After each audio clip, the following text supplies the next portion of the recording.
തമിഴ്നാട്ടിൽ tooth paste എന്ന് കരുതി എലിവിഷം കൊണ്ട് പല്ലു തേച്ച 4 കുട്ടികൾ ആശുപത്രിയിൽ ചികിത്സയിൽ. കടലൂർ സ്വദേശി മണികണ്ഠന്റെ മക്കളാണ് കടലൂർ മെഡിക്കൽ കോളേജിൽ തീവ്രപരിചരണ വിഭാഗത്തിൽ ചികിത്സയിലുള്ളത്. മനേഷ് മൂർത്തി ചേരുന്നുണ്ട് ചെന്നൈയിൽ നിന്ന്. മനേഷ്, കുഞ്ഞുങ്ങളുടെ ആരോഗ്യനില എങ്ങനെയുണ്ട്? ഇത് എന്താണ് യഥാർത്ഥത്തിൽ സംഭവിച്ചത്? ഇങ്ങനെ മാറി എടുക്കാനുള്ള കാരണം എന്താണ്?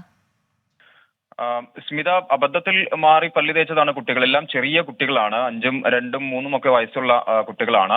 അത് 2 കുട്ടികൾ ഈ മണികണ്ഠന്റെ മക്കളാണ്. 2 കുട്ടികൾ, അത് മറ്റ് 2 കുട്ടികൾ അദ്ദേഹത്തിന്റെ സഹോദരിയുടെ മക്കളാണ്. ഇവർ 4 പേരും ഇന്ന് രാവിലെയാണ് ഈ രീതിയിൽ അബദ്ധത്തിൽ ടൂത്ത് പേസ്റ്റ് ആണെന്ന് കരുതിയാണ് ഈ എലിവിഷം, അത് ട്യൂബിലുള്ള വിഷമായിരുന്നു, അത് അങ്ങനെ എടുത്ത് പല്ലു തേക്കുന്നത്. വളരെ വേഗത്തിൽ തന്നെ വീട്ടുകാർ അത് കണ്ടെത്തുകയും ആശുപത്രിയിൽ, ആദ്യം ബിരുദാചലത്തെ സ്വകാര്യ ആശുപത്രിയിലേക്കാണ് കൊണ്ടുപോയത്. പിന്നീട് കടലൂരിലെ മെഡിക്കൽ കോളേജ് ആശുപത്രിയിലേക്ക് കൊണ്ടുപോവുകയായിരുന്നു. നിലവിൽ 4 പേരും തീവ്രപരിചരണ വിഭാഗത്തിലാണ്. പക്ഷേ വലിയ തോതിലുള്ള ബുദ്ധിമുട്ടുകൾ, ആരോഗ്യപരമായ പ്രശ്നങ്ങളില്ല എന്നുള്ളതാണ് നമുക്ക് ആശുപത്രിയിൽ നിന്നും ലഭിക്കുന്ന വിവരങ്ങൾ. നമുക്കറിയാം, കഴിഞ്ഞ ഒരാഴ്ച മുമ്പാണ് സമാനമായ രീതിയിൽ ഒരു സ്ത്രീ ഈ എലിവിഷം ഉപയോഗിച്ച് അബദ്ധത്തിൽ പല്ലു തേക്കുകയും മരിക്കുന്ന ഒരു സാഹചര്യവും ഉണ്ടായിരുന്നു.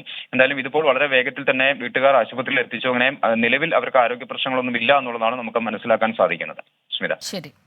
മനേഷ് മൂർത്തി ചെന്നൈയിൽ നിന്ന് ഈ വാർത്തയുടെ വിശദാംശങ്ങളുമായി ചേരുകയായിരുന്നു. വിധി ദിനത്തിൽ 24 മാജിക് ജൂൺ 4 ചൊവ്വാഴ്ച രാവിലെ 5 മണി മുതൽ 24-ൽ.